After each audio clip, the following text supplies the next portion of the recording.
आज की रेमेडी बहुत ही सिंपल, बहुत ही साधारण सी है, लेकिन इसके जो फायदे हैं बहुत ही असाधारण हैं।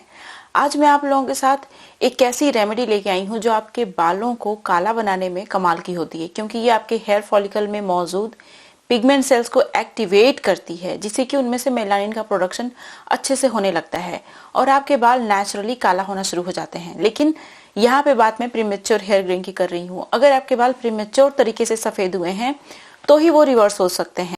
वैसे तो चाहे जो भी एज हो आपकी, अगर आप इन रेमेडीज़ को फॉलो करेंगे तो डेफिनेटली आपको बहुत अच्छा रिजल्ट मिलेगा, आपके बाल लंबे समय तक काले रहेंगे। लेकिन अगर आपकी एज 60 साल 70 साल हो चुकी है तो उस एज में मैच्योर हेयर ग्रेइंग का प्रोसेस शुरू हो जाता है। बाल वापस से काले नहीं होते, लेकिन आपके बाल कम काले होंगे अगर आप इन रेमेडीज़ को कंसिस्टेंटली कई सालों तक यूज़ करते हैं, अपने डाइट का अच्छे से ख्याल रखते हैं। तो इस वीडियो में एक बहुत ही पावरफुल ऑयल भी मैं शेयर करूंगी जो आपके बालों के पिगमेंट को रिस्टोर कर देता है, जिससे कि आपके बाल जल्दी सफेद नहीं होते। बेसिकली हमारे बालों का पिगमेंट लॉस अगर अर्ली एज में स्टार्ट हो जाता है तो हमारे बाल बहुत जल्दी ही सफेद हो जाते हैं पूरे के पूरे। लेकिन ये जो रेमेडीज हैं पिगमेंट लॉस रोक देती हैं, जिससे कि हमारे बाल बुढ़ापे तक काले बने रहेंगे, जल्दी सफेद नहीं होंगे। ये खुद मेरा एक्सपीरियंस है। जब से मैं सिर्फ नेचुरल और जितनी रेमेडीज मैं आप लोगों के साथ शेयर करती हूँ, अपने बालों में लगा के आप लोगों को दिखाती हूँ, उन रेमेडीज को मैं यूज कर रही हूँ जब से लगातार मेरे बालों में बहुत फर्क दिखा है। लेकिन मैं अपनी डाइट का भी विशेष ध्यान रखती हूँ, इसीलिए आपको भी अपनी डाइट का विशेष ध्यान रखते हुए इन रेमेडीज को फॉलो करना है। नमस्कार, मैं हूँ गरिमा और स्वागत है आपका मेरे यूट्यूब चैनल पे। मैं इस तरीके की बहुत सारी यूजफुल रेमेडीज शेयर करती हूँ आप लोगों के साथ, जो आपके बहुत काम की होती हैं। अगर आप फॉलो करेंगे ना तो आपको फर्क दिखेगा ही दिखेगा। तो अगर अभी तक आपने मेरे चैनल को सब्सक्राइब नहीं किया है तो सब्सक्राइब कर लीजिएगा, बेल आइकन को भी प्रेस कर लीजिएगा ताकि आपसे मेरी वीडियो मिस ना हो जाए। अगर आपको मेरी रेमेडीज अच्छी लगती हैं तो आप सभी लोगों से भी रिक्वेस्ट है हाथ जोड़ के कि प्लीज लाइक जरूर करिएगा। आपके लाइक का बहुत इंपॉर्टेंस है। इतनी मेहनत से वीडियो बनाती हूँ मैं, और अगर रेमेडी पसंद आ जाती है तो फिर लाइक देने में क्या जाता है, लाइक जरूर करिएगा, ठीक है। अब चलिए बिना किसी देरी के वीडियो शुरू कर लेते हैं। इस वीडियो में 2 रेमेडीज मैं आप लोगों के साथ शेयर करूंगी। सबसे पहले मैं आप लोगों के साथ एक बहुत ही अच्छा सा हेयर मास्क शेयर करने वाली हूँ, उसके बाद मैं ऑयल शेयर करूंगी। ये जो हेयर मास्क है आपके बालों को काला बनाए रखने में कमाल का है, और इसको बनाने के लिए सिर्फ बेसिक चीज़ें ही आपको चाहिए। जो पहला इंग्रेडिएंट है ये है तेज पत्ता। आपको 8-9 तेज पत्ता लेना है। तेज पत्ता के अंदर ऐसे एक्टिव इंग्रेडिएंट्स होते हैं, एंटीऑक्सीडेंट होता है, जो हमारे बालों को काला बना के रखता है, जल्दी सफ़ेद नहीं होने देता, और न्यूट्रिएंट हमारे बालों को कंडीशन करने का काम भी करते हैं। अब जो अगला इंग्रेडिएंट है ये है लौंग। आपको यहाँ पे 8-10 लौंग लेनी है। लौंग के अंदर एंटीबैक्टीरियल, एंटी फंगल प्रॉपर्टी भी होती है जो कि डैंड्रफ को ख़त्म करती है। उसके साथ साथ इसके अंदर हेयर डार्कनिंग प्रॉपर्टी भी पाई जाती है, जो हमारे बालों को लंबे समय तक काला बना के रखती है। देखिए, मेरे बाल जो थे पहले बहुत सारे सफ़ेद थे, लेकिन धीरे धीरे करके मेरे सारे बाल काले हो गए हैं, और अभी आप देखेंगे मेरे बाल बहुत इंटेंस ब्लैक हैं। तो अगर आप अपने बालों को भी वापस से मेरी तरह काला बनाना चाहते हैं तो आपको इन रेमेडीज़ को कंसिस्टेंटली यूज़ करना होगा। आपने देखा है जितने साल से मैं ये वीडियोस बनाती हूँ, कंसिस्टेंटली इन रेमेडीज़ को अपने बालों में लगा के भी दिखाती हूँ। तो मैं पिछले कई सालों से 6-7 साल हो गए कंसिस्टेंटली इन रेमेडीज़ का यूज़ कर रही हूँ और बहुत अच्छा रिजल्ट मिल रहा है। अब यहाँ पे मैंने 4 चम्मच के बराबर चावल लिया हुआ है, और फिर उसके बाद 2 चम्मच के बराबर जटामांसी पाउडर डाला है। जटामांसी की जगह आप भृंगराज का भी यूज़ कर सकते हैं। देखिए, चावल के अंदर भी बहुत सारे एसेंशियल न्यूट्रिएंट होते हैं, एंटीऑक्सीडेंट होता है, अमीनो एसिड होता है, प्रोटीन पाया जाता है, बहुत सारे विटामिन्स होते हैं जो हमारे बालों को काला बना के रखते हैं, जल्दी सफ़ेद नहीं होने देते। जटामांसी आपके बालों के लिए बहुत ही कमाल की होती है। इसके नाम में ही जटा है। जटा का मतलब होता है बाल। बेसिकली जटामांसी हमारे बालों की मैक्सिमम प्रॉब्लम को सॉल्व करता है। ये हमारे बालों को लंबे समय तक काला भी बना के रखता है, प्रीमेच्योर हेयर ग्रेइंग को भी ट्रीट करता है, रिवर्स भी करता है। उसके साथ साथ ये हमारे बालों की थिकनेस को भी इंक्रीज करने में बहुत ज़्यादा हेल्प करता है। अब जो अगला इंग्रेडिएंट है ये है शिकाकाई। आप शिकाकाई पाउडर ले सकते हैं। मैंने यहाँ पे खड़ा शिकाकाई यूज़ किया है। शिकाकाई भी आपके बालों को काला बना के रखने में बहुत ज़्यादा हेल्प करता है। पुराने ज़माने में आंवला, रीठा, शिकाकाई, भृंगराज, जटामांसी, ये सारी चीज़ें अपने बालों में लोग यूज़ किया करते थे अपने बालों को धुलने के लिए। और आपने देखा होगा पुराने ज़माने में प्रीमेच्योर हेयर ग्रेइंग की प्रॉब्लम तो किसी को भी नहीं थी। इवन 60 साल तक भी बहुत सारे लोगों के बाल पूरे काले होते थे। लेकिन अभी ये जो प्रीमेच्योर हेयर ग्रेइंग की समस्या है बहुत कॉमन हो गई है, क्योंकि हम लोग नेचुरल चीज़ों का यूज़ करना पसंद नहीं करते। मेहनत भी लगती है और कोई उतना मेहनत करना भी नहीं चाहता, और बहुत सारे लोगों के पास तो टाइम भी नहीं होता। लेकिन अगर आप थोड़ा सा टाइम निकाल के ये सारी चीज़ों को लगाना शुरू करेंगे तो आपको बहुत अच्छा रिजल्ट मिलेगा। उसके बाद मैंने यहाँ पे 2 चम्मच के बराबर चाय पत्ती, जो सिंपल सी चाय पत्ती होती है वो डाली है। इसके अंदर बहुत सारा टैनिन होता है जो हमारे बालों को काला बना के रखता है। फिर मैंने यहाँ पे 2 चम्मच के बराबर, टेबल स्पून के बराबर फेनुग्रीक सीड का पाउडर डाला है। अगर टीस्पून की बात करूँ तो 4 टीस्पून के बराबर मैंने इसमें फेनुग्रीक सीड का पाउडर डाला। फिर उसके बाद 2 चम्मच के बराबर, टीस्पून की बात कर रही हूँ मैं, 2 टीस्पून के बराबर इसमें आंवला पाउडर मैंने डाला हुआ है।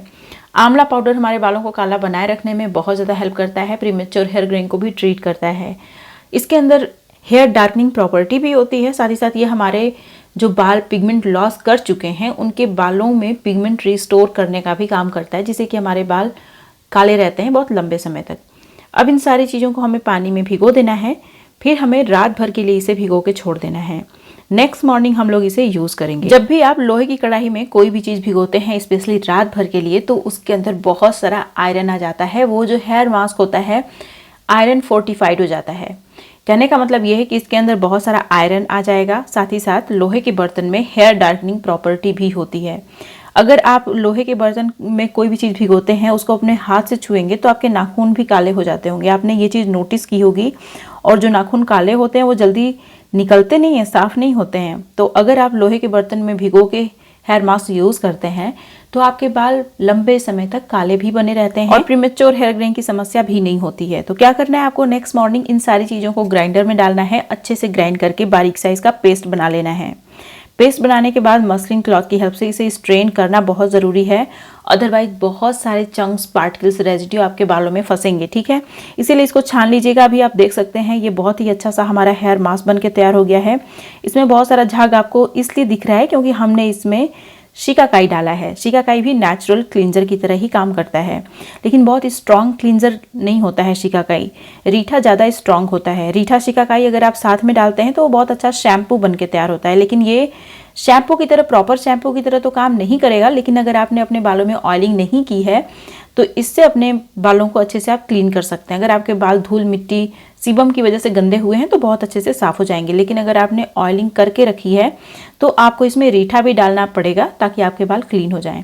अब मैं आप लोगों के साथ जो दूसरी चीज़ शेयर करने वाली हूँ वो है एक बहुत ही अच्छा सा ऑयल, जो आपके बालों में प्रीमेच्योर हेयर ग्रेइंग की समस्या तो नहीं होने देता, उसके साथ साथ ये आपके बालों को लंबे समय तक काला बना के रखता है। ऑयल के बारे में मेरा पर्सनल एक्सपीरियंस है जो मैं आप लोगों के साथ शेयर करने जा रही हूँ। देखिए, जब मैं टीनेजर थी तब मैं अपने बालों में ऑयलिंग बिल्कुल भी नहीं करती थी। मुझे लगता था कि चिपकू से लगने लगते हैं हेयर जब आप ऑयलिंग करते हो। तो बात तो सही है, चिपकू से तो लगने ही लगते हैं, लेकिन ऑयलिंग के फ़ायदे बहुत सारे होते हैं। जब मैं अपने बालों में ऑयलिंग नहीं किया करती थी, मेरे बाल बहुत रफ, ड्राई होते थे, प्रीमेच्योर हेयर ग्रेइंग की शिकायत रहती थी, बाल भी झड़ते थे और स्प्लिट एंड तो बहुत सारे हो जाते थे। लेकिन जब से मैंने अपने बालों में ऑयलिंग कंसिस्टेंटली यूज़ करना शुरू किया है, मतलब कि हफ्ते में एटलीस्ट एक बार तो अच्छे से ऑयलिंग मैं करती हूँ और उसके बहुत सारे फ़ायदे मैंने अपने बालों में देखे हैं। तो मैंने ये डिफरेंस देखा हुआ है कि बालों में क्या फ़र्क आता है ऑयलिंग करने के बाद। प्रीमेच्योर हेयर ग्रेइंग को रिवर्स करने के लिए, बालों को लंबे समय तक काला बना के रखने के लिए आपको स्पेशली 2 तरीके का ऑयल यहाँ पे लेना है।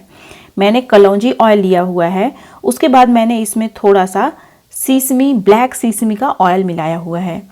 आप व्हाइट वाली सीसमी ऑयल भी मिला सकते हैं। इसमें बहुत सारे न्यूट्रिएंट्स होते हैं, हेयर डार्कनिंग प्रॉपर्टी होती है जो हमारे बालों को काला बना के रखती है। अब इसमें कुछ आयुर्वेदिक हर्ब्स का मैं यूज़ करने वाली हूँ। आप चाहें तो सिर्फ कलौंजी सीड का इस्तेमाल भी कर सकते हैं। चीज़ों की क्वांटिटी आपको अपने हिसाब से रखनी है। अगर आपको ज़्यादा मात्रा में ऑयल बनाना है तो आप एक ही बार बना के रख भी सकते हो, ज़्यादा थोड़ा बनाना है तो थोड़ा भी रख सकते हो। मैंने बहुत थोड़ा सा ऑयल बनाया है क्योंकि हमेशा मैं नया नया ऑयल बनाती रहती हूँ, इसीलिए एक ऑयल मैं बहुत ज़्यादा नहीं, क्वांटिटी में नहीं बनाती हूँ। सबसे पहली चीज़ इसमें मैंने शिकाकाई डाली। शिकाकाई के गुण तो आपको ऑलरेडी पता है, मैंने बता भी दिया। ये आपके बालों को काला बनाए रखने में बहुत कमाल की होती है। फिर उसके बाद मैंने इसमें डाला है नीम की पत्तियों का पाउडर। नीम की पत्तियाँ हमारे बालों के लिए कमाल की होती हैं। पहली बात तो ये हमारे बालों को काला भी बना के रखती हैं, डैंड्रफ को भी ख़त्म करती हैं, हेयर ग्रोथ में भी सपोर्ट करती हैं। अब जो अगला चीज़ मैं यहाँ पे डाल रही हूँ ये है आंवला पाउडर। आंवला पाउडर आपके बालों को काला बनाए रखने में सबसे ज़्यादा पावरफुल होता है, इसीलिए आपको आंवला को बिल्कुल भी भूलना नहीं है। यहाँ पे आंवला पाउडर आप जरूर डालिए। सारी चीज़ों की क्वांटिटी आपको ऑयल के हिसाब से रखनी है। जितनी ज़्यादा मात्रा में आपने ऑयल लिया है उतना ज़्यादा आपको ये यूज़ करना है। मैंने तो बहुत थोड़ा सा ऑयल लिया है, इसलिए मैं आधा चम्मच डाल रही हूँ। अब मैं यहाँ पे आधा चम्मच के बराबर जटामांसी पाउडर का यूज़ कर रही हूँ। इसकी जगह आप भृंगराज का यूज़ कर सकते हैं, लेकिन अगर आप जटामांसी भी यूज़ करते हैं अपने बालों में तो आपको ज़्यादा फ़ायदा मिलेंगे, क्योंकि सारी चीज़ों के जो गुण होते हैं अलग अलग होते हैं। इसीलिए आप कोशिश करिए कि जो जो आयुर्वेदिक हर्ब्स मैं यूज़ करती हूँ सारी खरीद के रख लीजिए, अगर आपको अपने बालों को बचाना है तो। क्योंकि एक बार बाल खराब होना शुरू हुए, झड़ना शुरू हुए, हेयर थिनिंग की समस्या शुरू हो गई तो फिर उसको रिकवर करना मुश्किल हो जाता है। या फिर अगर आपके बाल बहुत ज़्यादा सफ़ेद होने लगे तो उसको भी रिकवर करना मुश्किल हो जाएगा। इसीलिए बोला गया है कि precaution is better than cure. तो अभी आपको अपने बालों का ध्यान रखना है तो ये सारी चीज़ें लगेंगी। फिर उसके बाद मैंने यहाँ पे आधा चम्मच के बराबर हिबिस्कस पाउडर इसमें डाला है। हिबिस्कस पाउडर बहुत अच्छा होता है हमारे बालों के लिए। इसके अंदर नेचुरल हेयर डाइंग प्रॉपर्टी होती है, हेयर डार्कनिंग प्रॉपर्टी होती है, जो हमारे बालों को नेचुरल तरीके से काला बनाने में हेल्प करती है। फिर उसके बाद मैंने यहाँ पे आधा चम्मच के बराबर रोज़ पाउडर डाला है। गुलाब की जो पंखुड़ियाँ होती हैं उनका पाउडर मैंने इसमें डाला। अब ये जो चीज़ है ये टोटली ऑप्शनल है, क्योंकि जो इंपॉर्टेंट चीज़ें हैं मैंने इसमें डाल दी हैं। अभी इसमें 2 चीज़ें और डालूंगी जो कि टोटली ऑप्शनल है, बिल्कुल भी आपकी चॉइस है। आपको डालना है तो डालो, अगर नहीं डालना है तो आप स्किप कर सकते हैं। इसमें मैंने आधा चम्मच के बराबर मंजिष्ठा पाउडर डाला हुआ है। जो मंजिष्ठा पाउडर होता है ना, ये भी हमारे बालों के लिए बहुत अच्छा होता है। ये हिमालय की पहाड़ियों पर मिलने वाला बहुत ही पावरफुल आयुर्वेदिक हर्ब होता है, जो हमारी स्किन के लिए भी बहुत अच्छा होता है, बालों के लिए भी बहुत अच्छा होता है। सारी चीज़ों को मिक्स कर देना है, लेकिन मिक्स करने के बाद भी एक चीज़ मैं डालने वाली हूँ इस ऑयल को खुशबूदार बनाने के लिए। वो भी एक आयुर्वेदिक हर्ब ही है जो हमारे बालों के लिए बहुत अच्छी होती है, लेकिन टोटली ऑप्शनल है। और ये है कपूर कचली। मैंने आधा चम्मच के बराबर कपूर कचली भी इसमें डाल दिया है। कपूर कचली की स्मेल बहुत अच्छी होती है, anti bacterial anti fungal property होती है, हमारे स्कैल्प को भी हेल्दी बनाता है और साथ ही साथ हेयर ग्रोथ में भी ये सपोर्ट करता है। बेसिकली मैं इसको खुशबू के लिए ज़्यादा यूज़ करती हूँ, क्योंकि और सारी आयुर्वेदिक हर्ब्स में उतनी अच्छी स्मेल नहीं होती, लेकिन कपूर कचली बहुत अच्छा महकता है। तो इन सारी चीज़ों को अच्छे से मिक्स करना है और इस ऑयल को हमें धूप में कुक करना है। देखिए अब तो समर्स आ गई हैं, समर्स में तो इतना तेज़ धूप होता है। जब धूप की किरणें, जब सूरज की किरणें पड़ती हैं ना इस ऑयल में, तो ऑयल अपने आप इन्फ्यूज़ होने लगता है, क्योंकि ऑयल गर्म होने लगता है और इसमें जो आयुर्वेदिक हर्ब्स हैं वो अच्छे से इन्फ्यूज़ हो जाती हैं। तो हमको 100% इस जो ऑयल में चीज़ें हमने ऐड की हैं उनका 100% फ़ायदा मिलता है। जब हम लोग इसे डायरेक्ट हाई फ्लेम पे रखते हैं तो बहुत सारे पोषक तत्व और बहुत सारी प्रॉपर्टीज़ ख़त्म हो जाती हैं। इसीलिए सनलाइट में इसको कुक करना सबसे अच्छा ऑप्शन है। तो अभी देखिए इसको अच्छे से इन्फ्यूज़ कर लेना है। बहुत तेज़ धूप हो रही है तो ये 1 हफ्ते में बन के तैयार हो जाएगा। उसके बाद हमें क्या करना है कि इसे ऑयल को, जो ये हमारा ऑयल है, इसको एक कटोरी में लेना है। अब इसे डबल बॉइलिंग मेथड की हेल्प से अच्छे से गर्म कर लेना है। गर्म तेल के अलग ही बेनिफिट्स होते हैं। देखिए जो ऑयल के मॉलिक्यूल्स होते हैं बहुत बड़े बड़े होते हैं, जो कि ईजिली हमारे हेयर फॉलिकल में, हमारे हेयर क्यूटिकल में पेनिट्रेट नहीं करते। लेकिन जब आप ऑयल को गुनगुना गर्म करते हैं तो उससे क्या होता है कि ऑयल के मॉलिक्यूल्स ब्रेक हो जाते हैं। फिर ऑयल के मॉलिक्यूल आपके स्कैल्प में जो हेयर फॉलिकल्स हैं उनमें बहुत आसानी से पेनिट्रेट कर जाते हैं, आपके हेयर क्यूटिकल में बहुत आसानी से पेनिट्रेट कर जाते हैं और उस ऑयल का पूरा फ़ायदा मिलता है आपको। इसीलिए बोलते हैं कि ऑयल को गुनगुना गर्म करके ही अपने बालों में, स्कैल्प में लगाना चाहिए। तो अभी ये ऑयल अच्छे से गर्म हो चुका है। साफ़ सुथरे स्कैल्प होनी चाहिए, साफ़ सुथरे बाल होने चाहिए। मतलब कहने का ये है, अब स्कैल्प और बाल अलग अलग थोड़ी क्लीन होते हैं, एक ही साथ तो होते हैं। तो अच्छे से बाल आपके साफ़ सुथरे होने चाहिए। गंदे बालों में ऑयलिंग मत करिएगा कभी भी। कई बार लोग बोलते हैं कि चलो ऑयल लगा लेते हैं, गंदे हैं बाल तो क्या हुआ, फिर तो वॉश ही कर देंगे ना शैम्पू से। लेकिन ऐसा नहीं सोचना चाहिए। देखिए अगर आपके स्कैल्प में बहुत गंदगी है, बालों में गंदगी है, तो ऑयल उन गंदगियों को आपके स्कैल्प में और आपके हेयर क्यूटिकल में सील कर देता है। फिर आपका ज़्यादा हेयर लॉस होने लगता है। इसीलिए आपके बाल, आपकी स्कैल्प पूरी तरीके से क्लीन होनी चाहिए जब आप ऑयलिंग कर रहे हैं तो। और एक इम्पॉर्टेंट चीज़ और है जिसका ख्याल रखना है, आपको ऑयल ओवरनाइट नहीं छोड़ना चाहिए, क्योंकि हमारी स्कैल्प में सीबेसियस ग्लैंड्स होती हैं जो नेचुरल ऑयल प्रोड्यूस कर रही होती हैं। तो अगर आप ज़्यादा ऑयल बहुत लंबे समय तक लगा के छोड़ते हैं तो उससे आपके हेयर फॉलिकल्स क्लॉग हो जाते हैं, फिर हेयर लॉस होना शुरू हो जाता है। इसीलिए मैं 2 घंटे के लिए ये ऑयल रखती हूँ अपने बालों में और स्कैल्प में, फिर उसके बाद नेचुरल शैम्पू से अपना हेयर वॉश कर लेती हूँ। मैंने अपने यूट्यूब चैनल पे एक बहुत ही अच्छा सा कोलेजन जेल शेयर किया है जो आपकी स्किन को यूथफुल और ग्लोइंग बनाने का काम करता है। अगर आपके चेहरे पे दाग धब्बे हैं, पिंपल्स एक्ने हैं या फिर बहुत सारे स्कार्स हैं तो उनको भी ये रिमूव करने में बहुत ज़्यादा हेल्प करता है। अगर आपने इस वीडियो को मिस कर दिया है तो यहाँ पे क्लिक करके अभी देख लीजिए।